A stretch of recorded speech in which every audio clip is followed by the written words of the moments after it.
Warning, the following video has flashing lights and also includes content that may be deemed inappropriate for some viewers. Viewer discretion is advised.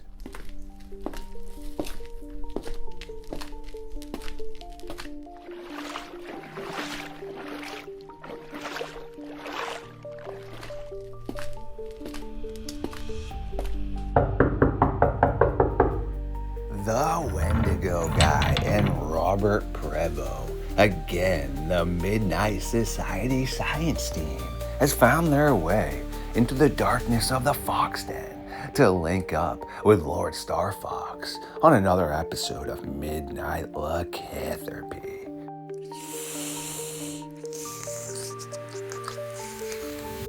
Well, yes, even myself, I do need to feed sometimes, especially if I've been sleeping for hundreds of years.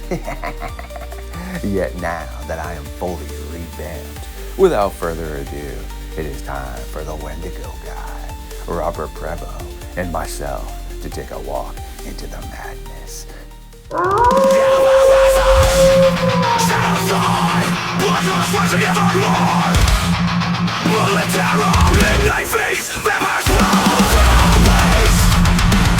Stood up. I said, oh my god, it's a werewolf. And everybody in the car freaked out.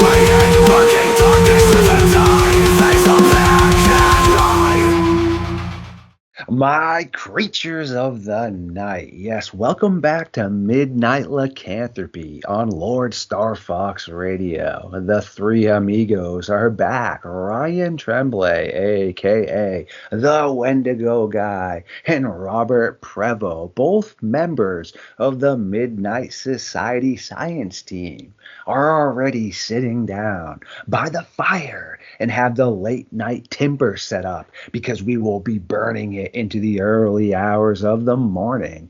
Mr. Wendigo, how the heck are you doing, my friend? I'm doing really well today, Kenny. How about yourself, man? Always great to sit down and hang out with you, and glad you're doing well. And what about you, Mr. Prevost? I'm doing just fine. Like I said earlier, just woke up from a nap, so I'm not completely here. But what's the difference? I mean, I'm most of the time I'm not completely here.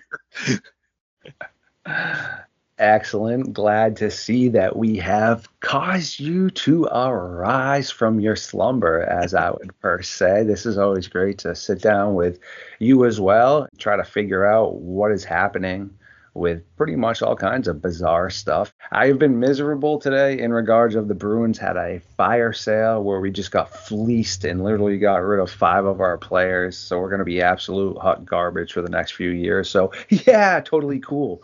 Yeah, it is what it is because you got to stay busy. Absolutely. Amen. Tonight to the audience, of course, you would expect both of these brilliant minds. Yes, I'm excluding myself, hence why I said both.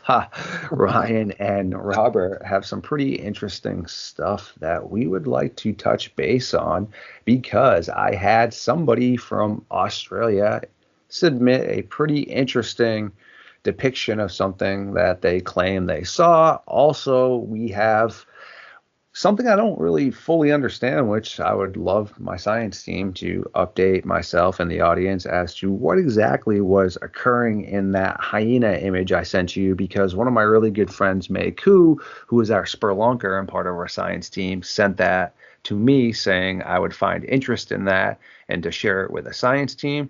Well, obviously, I'm not a scientist, so that would probably explain why I'm a little lost as to what's occurring on this.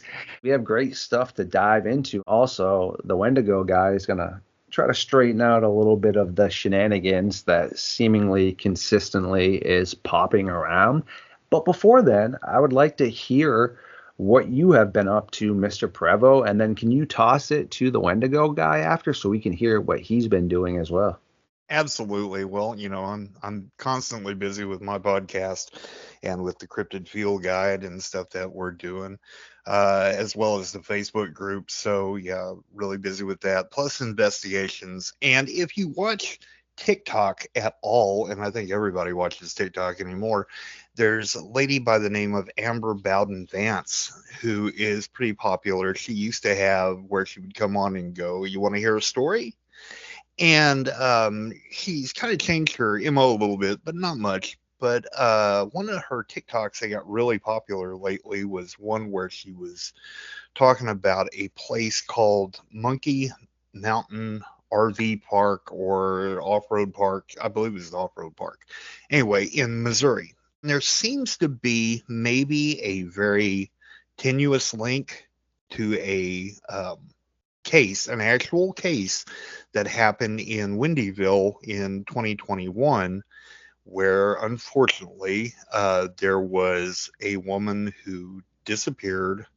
And this is kind of a long story as to what happened here, but unfortunately she passed away at the hands of two individuals. I'm trying not to get too graphic on here. So anyway, long story short, they were found guilty of having unalived her, and her remains were found within one of their refrigerators. So we're taking a look at, we talk about not just monsters and things like that, but I know on my channel I focus sometimes on missing children. I'm working on doing a little bit of stuff as far as missing Native American folks, especially women, and we're looking at this one too. So we're actually going to be doing an investigation in Missouri and trying to get a little basis in reality. Is this really what's going on as far as this Monkey Mountain cannibalism thing, or is it just kind of internet hype? But I am going to be having her on my show here in just a couple of weeks, and we are going to be talking the ins and outs of what she's uncovered and what I'm about to uncover. So Very cool. I've been super busy for my Skinwalker book. I don't know if you guys have ever heard of this case before, but it's an actual case here in Arizona. Sarah Saganisto was a woman who in Phoenix, okay? Now, she was a Navajo tribal member, and a lot of people are saying that George Abney is the one that did it, but a lot of the people within the tribal community said no, that she was actually by a Yinaralushi. So I'm looking at little details here. I'm actually asking people around different towns here in Arizona to see what led them to believe that it was actually a skinwalker and not a normal person. That's pretty intense. There's little clues that I noticed about her body when they found it that does make me question what's going on there. that is really interesting. I'm kind of going to be waiting to hear what you come up with on that. That's a really cool one. One of the really interesting things there, Robert, is they found lacerations along her body, which it had cedar embedded under her skin. And George Abney, when he was telling about how he did it, how he committed the crime, he didn't talk about this at all. So a lot of the tribal members are saying, the slivers of cedar under her skin were done by the Yinaralushi. This was a way that it was getting back at her because she had offended it. So they think that maybe she did something somewhere along the line to tick off a Yinaralushi or a shaman, and she met her fate at the hands of this Yinaralushi. So it's going to be really interesting to see what I uncover here. And I'm glad you brought up the missing indigenous women, though, Robert, because I am actually arranging that when I start selling my books, a certain amount of the proceeds are going to go to the missing people from the indigenous tribes. That is excellent. That is excellent. Let me know what I can do to help with that, because Sure. I'm more than happy to help.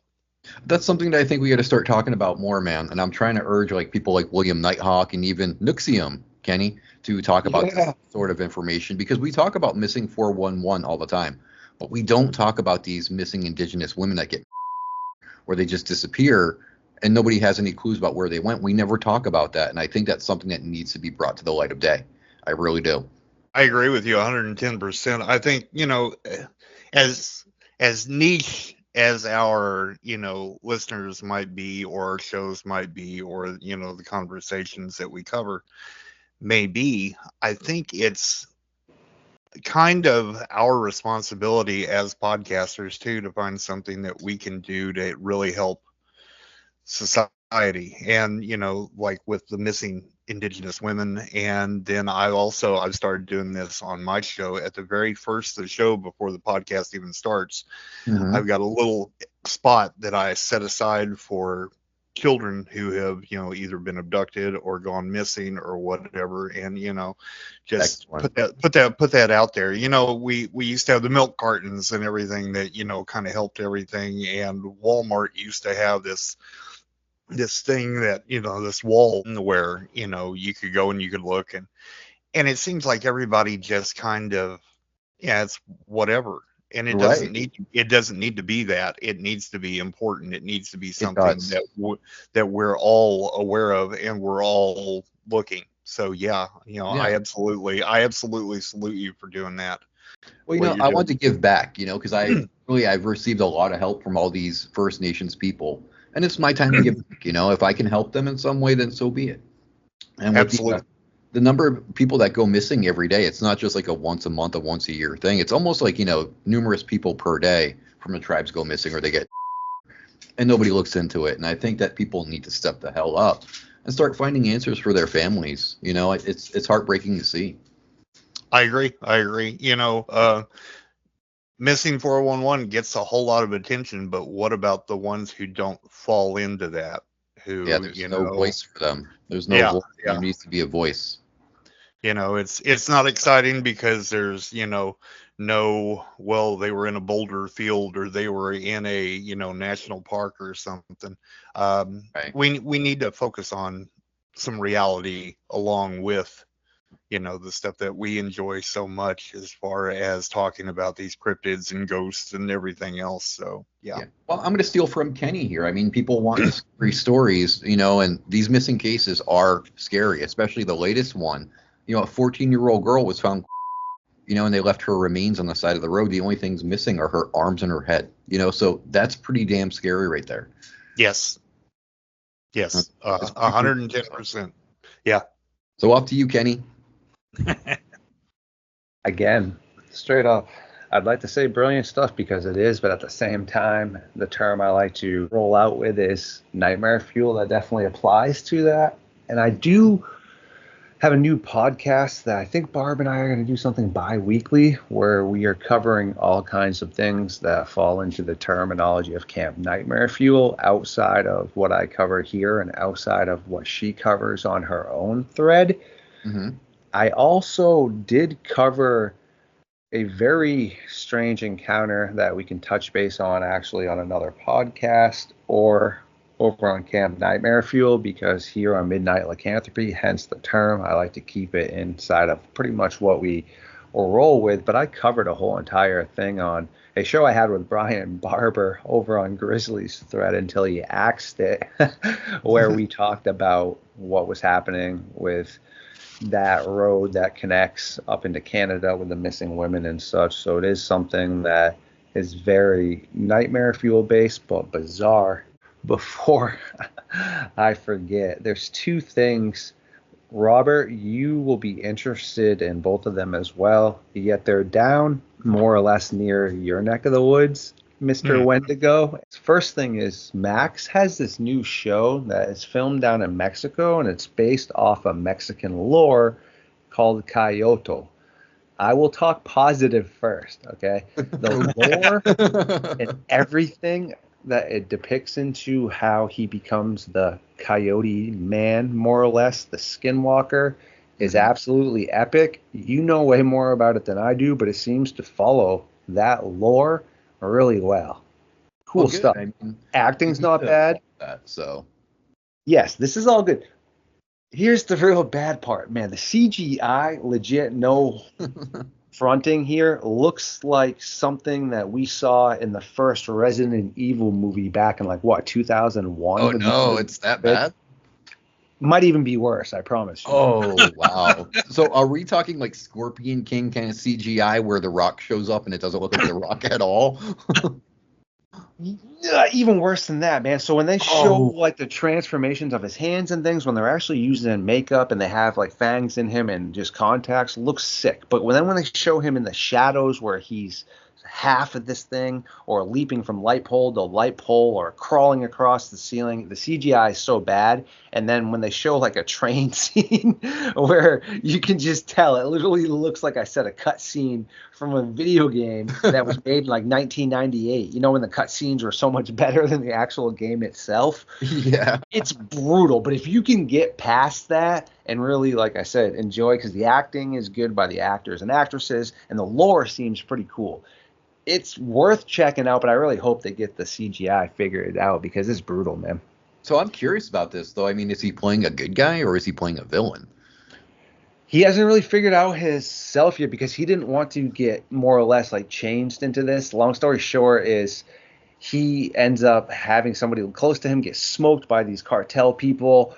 Yeah, he's still smoking people, right? But he's kind of like a Punisher or Dexter, I guess. He doesn't hurt anybody good. He protects the people he loves, but the people that are bad, but even this one dude that was bad, technically he was religious though, and he hadn't really done anything too bad yet, but he's in with the bad guys, the cartel. He smokes them all, man, in very messed up ways.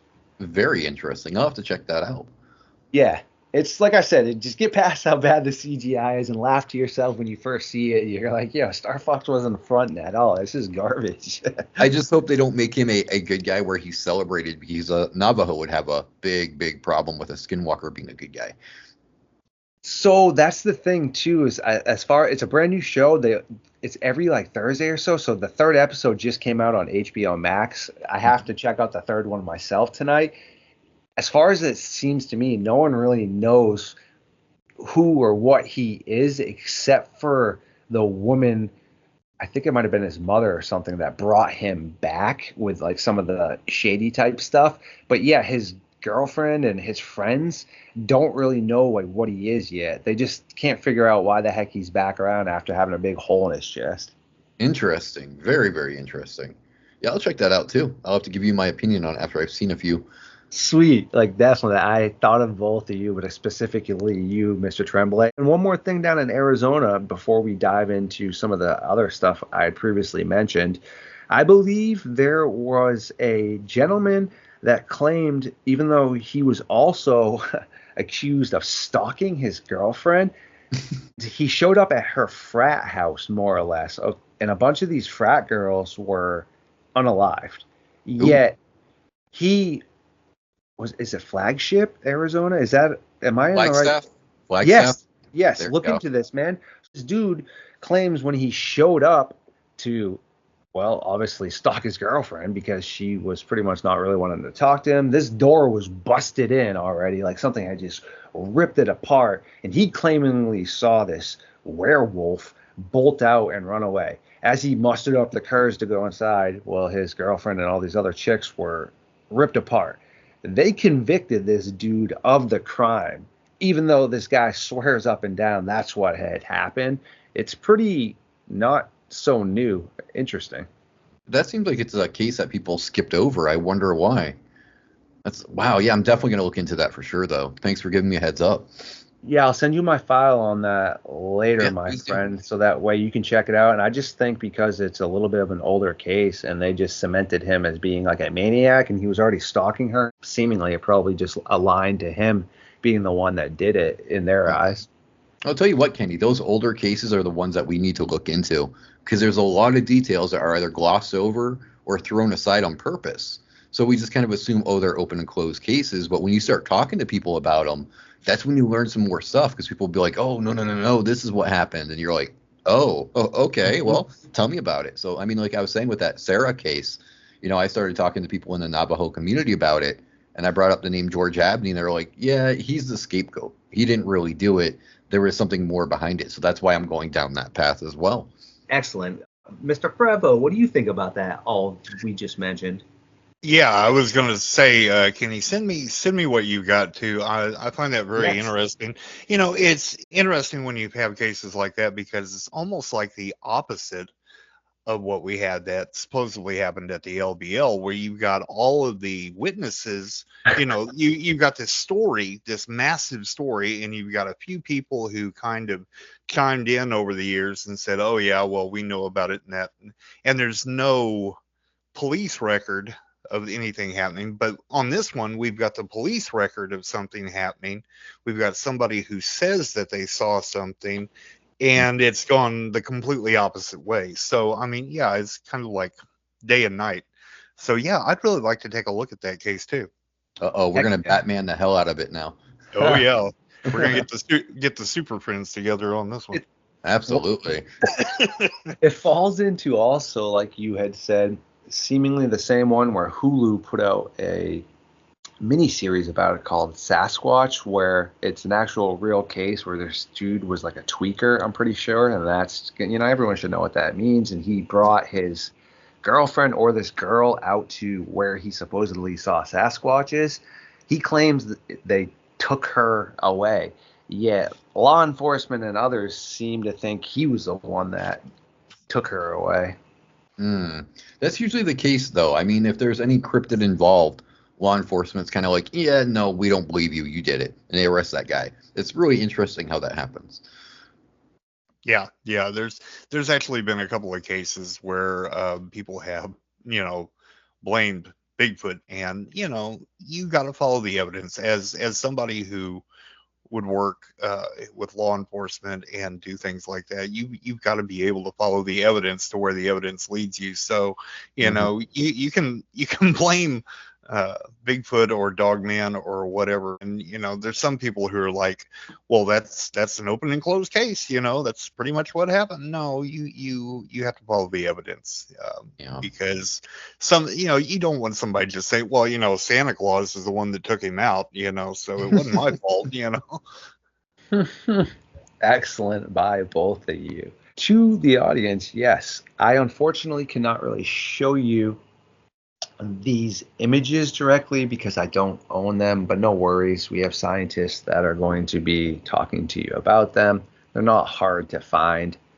If you really would like to see them outside of what we're going to talk about, hit the good old Google button up and you will see them for sure. And I might even be able to post them in my Facebook group because Facebook groups, for the most part, aren't monetized and mine isn't. So, yes, either way. These two images, what do you both think is occurring with the giant hyena image? Because Ryan, you had mentioned to me via text how you found it interesting if they were depicting this because as of how they thought what was occurring.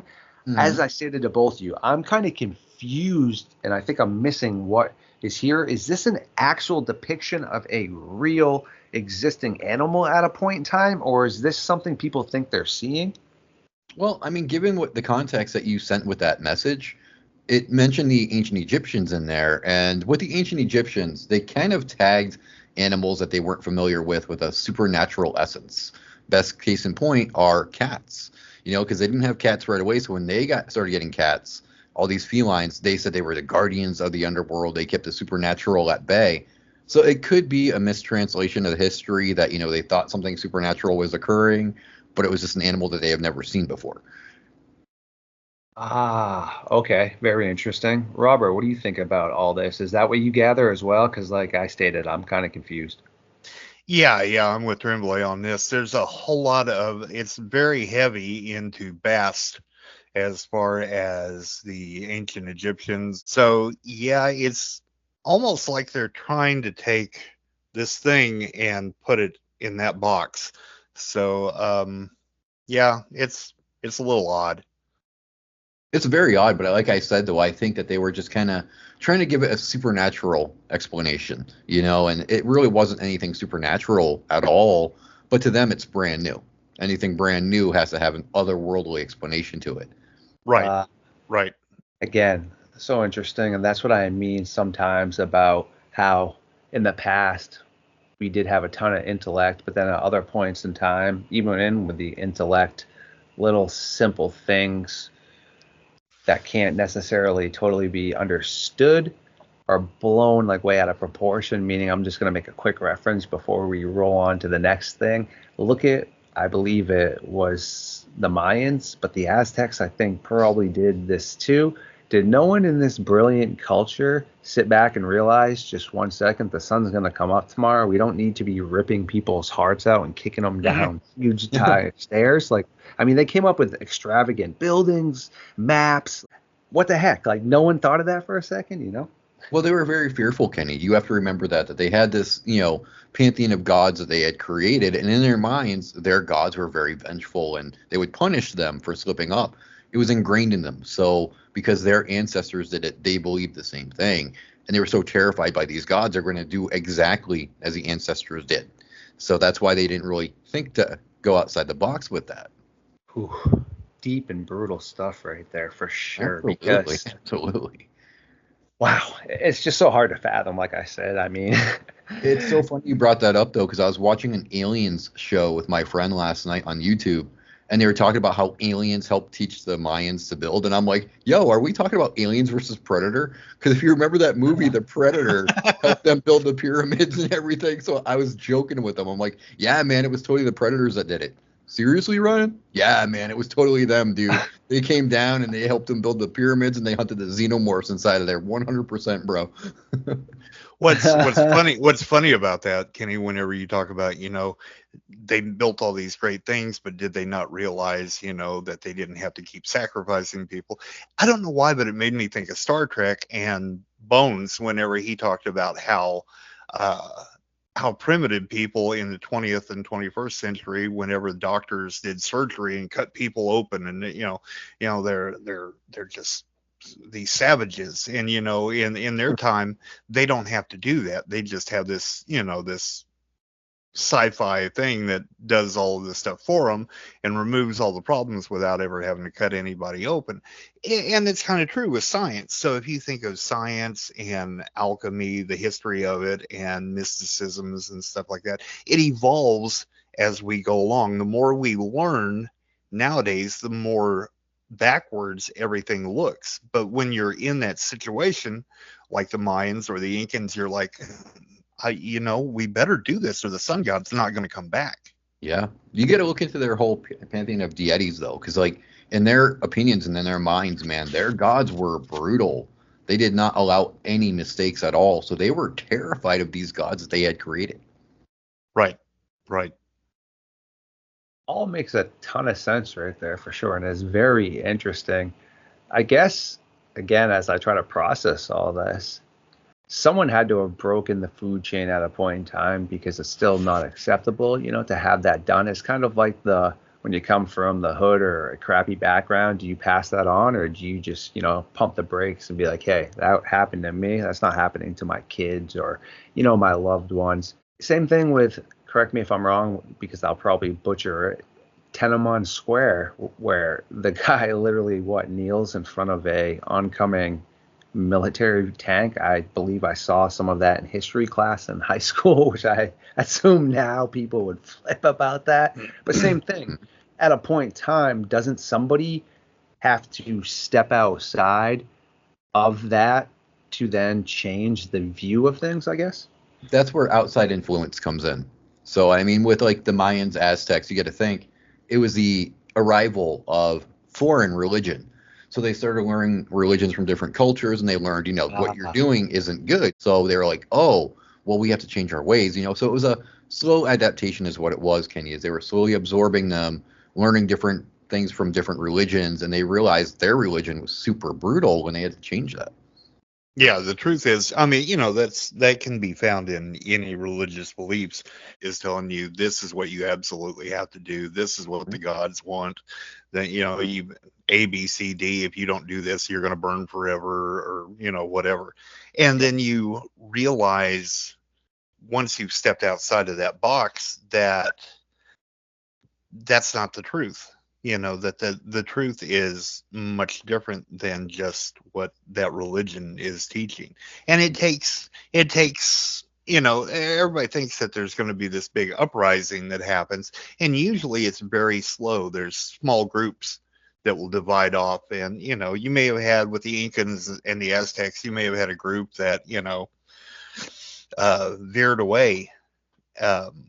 Literally, started another colony or something, and they didn't do those things, and they're like, well, look, it didn't happen for us, everything's fine, so they start to pull one by one. So sometimes it's not necessarily a revolution that happens. Sometimes it's just kind of a trickle that happens. Sometimes it's defiance of those gods too. You know, you get that one priest that's like, well, we shouldn't be doing this just because this god says it. So they try things out and they're like, see, the sun didn't fall from the sky. There is a light today. So that god was full of crap. We're not going to do this stuff anymore.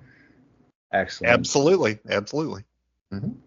Great stuff by both of you, because as I stated before, I'm super spiritual but not religious, and I don't really usually dive into that stuff, but just the whole trying to understand, because we were and are talking about intellectual cultures. No one can refute that. I mean, just look at the evidence. The Mayans and Aztecs were smart, but then, yeah, on the other side, you're like, holy frig, dude, like, whoa, let's pump the brakes a little bit. Yet, as earlier stated, I had a interesting image that has been submitted. It is drawn. Is it one of the cases like we've had before where somebody claims they drew this? I don't know enough yet. Is this person even really from Australia? I can't verify that yet. I got a submission, an email, okay, and a Facebook message. It's very easy to come up with false profiles on Facebook. So just because someone says they're in a location, etc. I'm putting this all out there because this is what you need to do as a journalist. These are things that are facts about the situation I'm presenting. It is very interesting, this image, though, because Robert and the Wendigo guy both have some really awesome input about it. Before we tie up the episode with the Wendigo guy, making sure to distinguish some misinformation out there. This image, obviously, is claimed Yowie because, as far as I know, that is what people are depicting for their version of, per se, a Bigfoot. I do have some Dogman encounters from down there, which is interesting too. In this drawing, its face looks like a baboon or a gugway or a baboon dogman, does it not, with these huge fangs? And you both have made a great point of it not looking like a Sasquatch, right? Yeah, I mean, they often describe them as having canine-like teeth, right? So if they're claiming it's a type of Bigfoot and it's, you know, some kind of Neanderthal or some ancient relic indigenous member, why would they have canine teeth? Because at no point did humans have a mouthful of canine teeth. We had the, you know, canines up front on the top, but we didn't have a mouth full of razor sharp teeth where we could, you know, dig into somebody's flesh like that. So I think we have to take a really close look at that and kind of determine, well, can we really call them Bigfoot or no? You know, because again, the term indigenous is applied here. They're saying they're a race of people, okay? And people do that here with the Bigfoot in the States. So, all right, there are all these different tribes that, you know, some are in the United States, some are in Australia. Doesn't mean they're going to be all the same tribe, though. So you got to look at the kind of tribal affiliation they have in Australia. So much different from here in the States, Kenny. Okay, so can they sit there and say that it's a race of people that are the Yowie? I don't think that they can. I don't think that they can do that.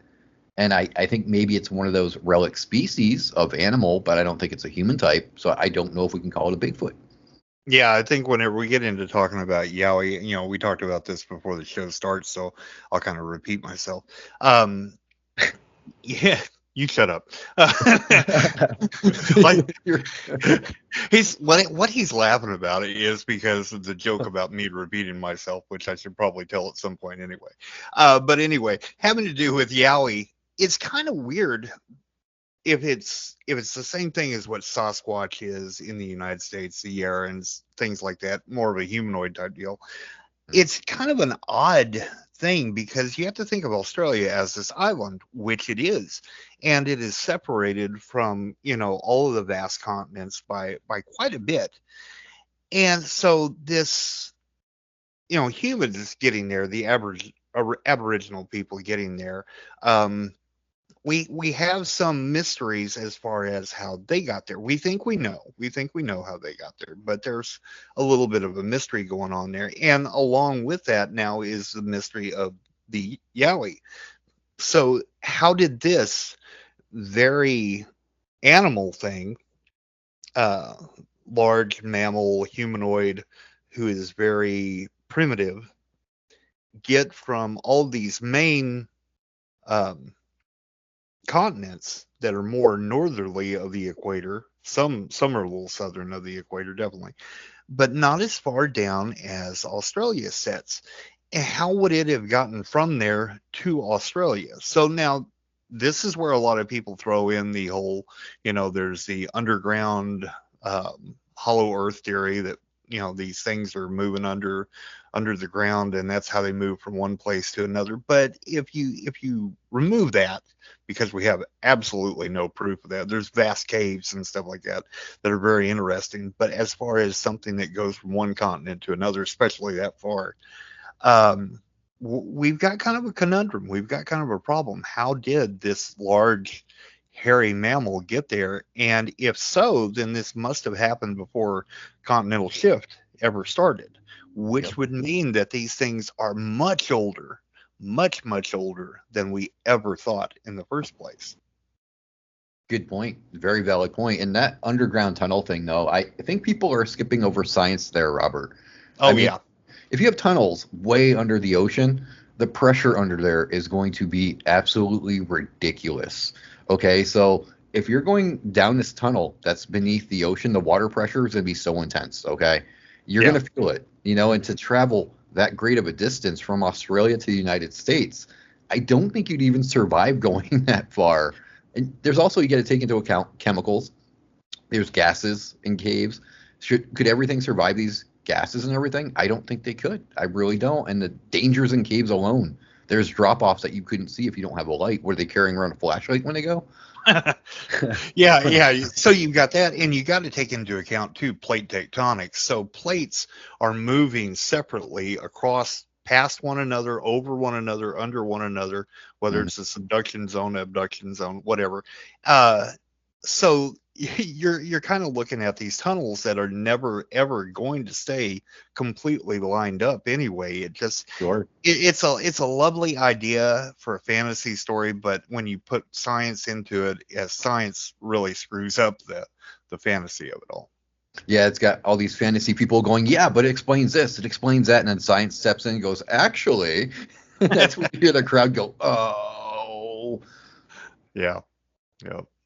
Who was it? Mark Twain never let the truth get in the way of a good story. Yes, and that seems to be the motto for the cryptid field these days. But I digress. Yeah, I'm with you.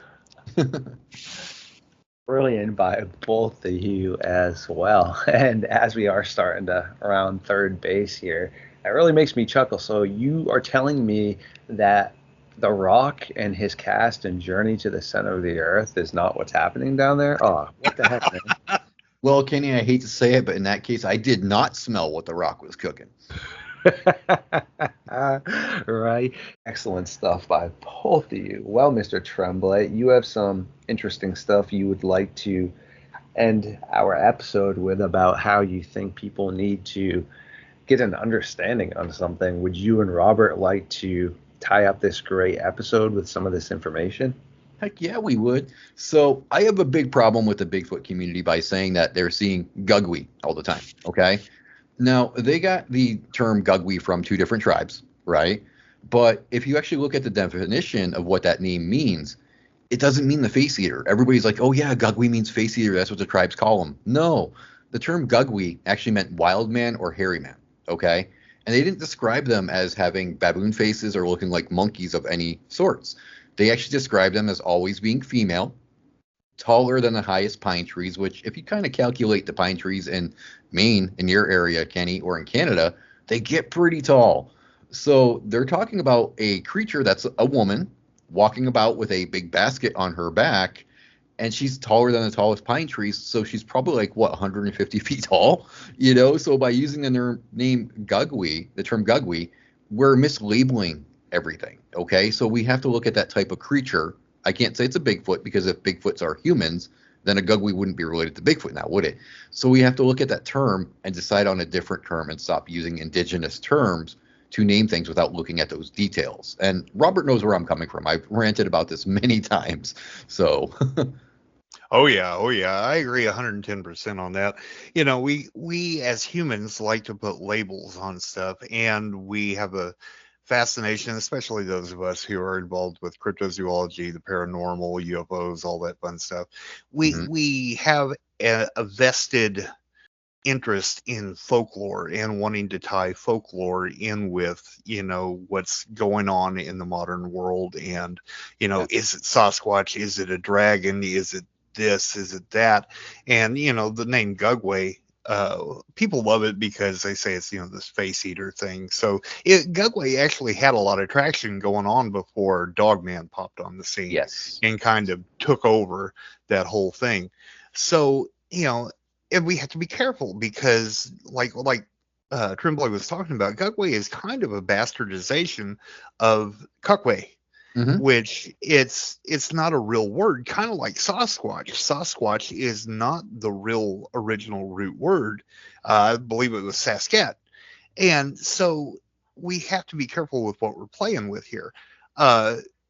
You see this with, I guess probably the best reference is like if you look at a show like Criminal Minds, and they were very careful about putting a name to something, and they would often refer to it as, a person of interest or whatever. I can't even think of the name of it right now, but we need to do that. And I've actually talked about that on the group before, where there's a term that's used, which is entity of unknown origin, EUO. So we can say, okay, if we look at this as a case, and we should do this case by case. This shouldn't be this, this 411 thing where we just take all this stuff and it fits together and we put it all in this one big bowl and we say, okay, well, there's obviously something going on. If you look at all of these cases put together, you can't do that. You can't realistically do that. You have to take it case by case. And so you have a case where somebody sees something. It may look like A, B, C, or D, but you need to list it as an EUO. It's an entity of unidentified origin, and here's the description. Will it come out like a Bigfoot? Maybe, maybe not. Maybe our whole concept of Bigfoot is completely wrong. Maybe our concept of Dogman is completely wrong. But if we do this in a much more organized way, we can start to really look at the data instead of looking at the drama. Set the drama aside. We're the ones who really need to set, as investigators and researchers, we're the ones who need to set the drama aside, because I love the drama. The drama is what makes great podcasts. It makes great stories. It's what everybody wants to hear about. I get it. I love it too. But as an investigator and as a researcher, you have to set that drama aside and you have to look at the evidence. And that's the part that a lot of people don't want to do. They don't want to set that drama aside because the drama is what fuels everything. So, it's a oil and water thing. The two really aren't going to mix. So, you have to look at details too, though. The most minute details, those are the ones you have to pay attention to. Yes. There was a perfect example because I had some guy message me on Facebook, and he was basically screaming and shouting at me through voice messages saying that, Yinadalushi and Bigfoot were one and the same. I'm going, no, they're not. Where did you even get this from? So he sends me this snippet from Google where indeed Google did say that Yinadalushi was a Bigfoot and that, the term meant that it was enemy witch. And I'm going, but no, because the Navajo Dene people, they have their own term for Bigfoot, Yeitzo, the big god. So when they're talking about Bigfoot, they'll use that term. When they're talking about skinwalkers, they use Yinadalushi. So they're two completely different things. But this guy was adamant, guys. He was so adamant. He was calling me names going, oh, they're the same effing thing, you effing moron, da da da da da da da da da da. So there's a lot of mistranslation when it comes to the indigenous terms. That's why I'm working so hard at clearing this up for people so they can stop saying, well, this exists because it was in this folklore. No, look at the folklore, respect it, and kind of revere it like I do. Don't just use it because it fits what you believe. Yeah, you have to. And, you're absolutely right. When you're looking at a different culture and what they're talking about, you have to step outside of your own culture.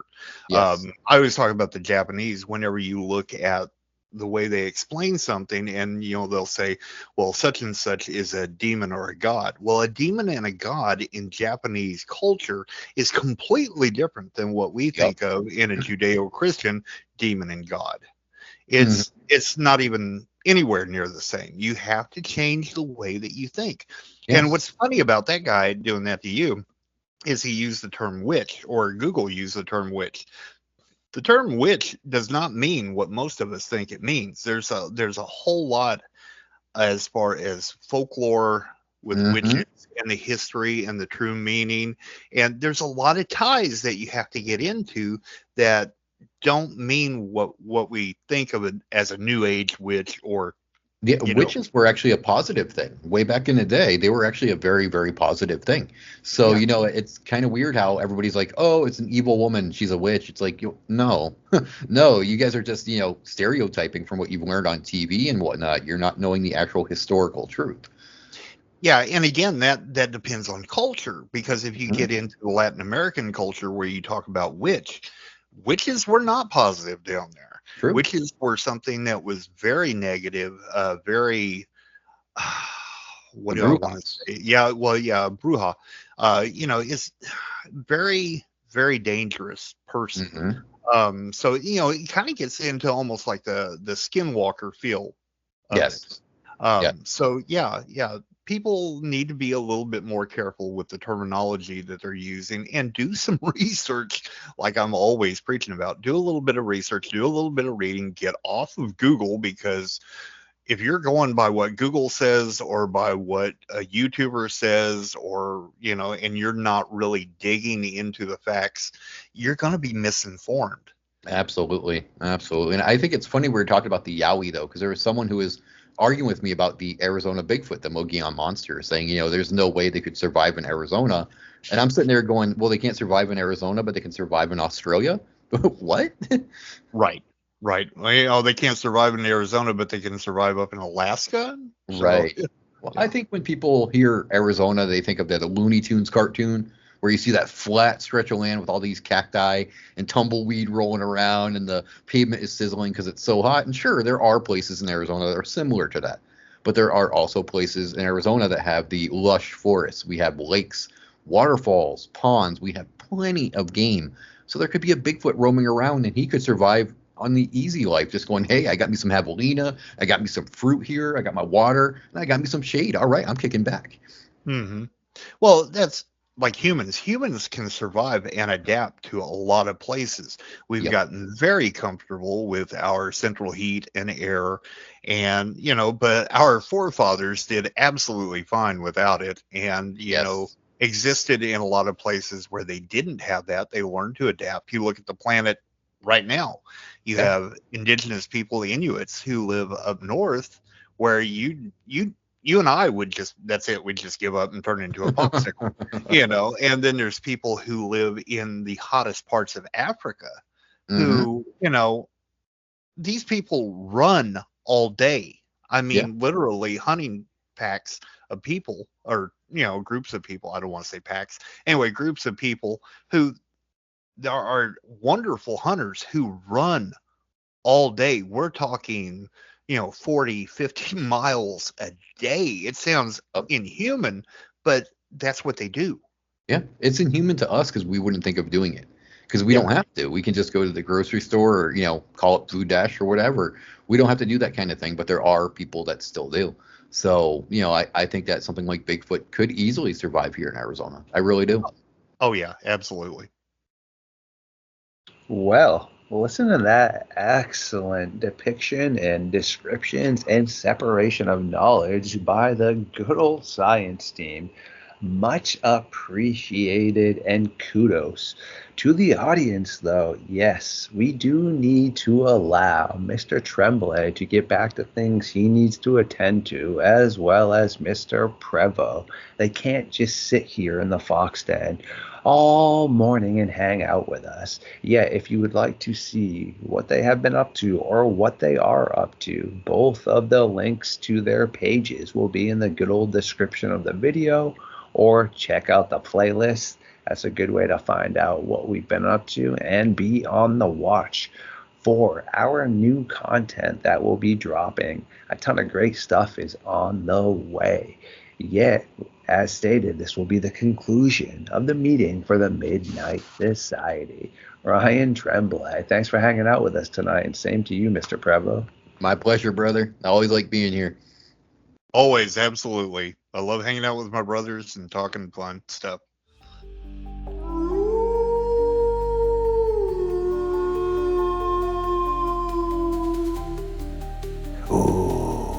my creatures, I do adore every single one of you, and thank you for hanging out with us tonight. Please like, comment, subscribe, share the facts, feed the algorithm. I will see you very soon.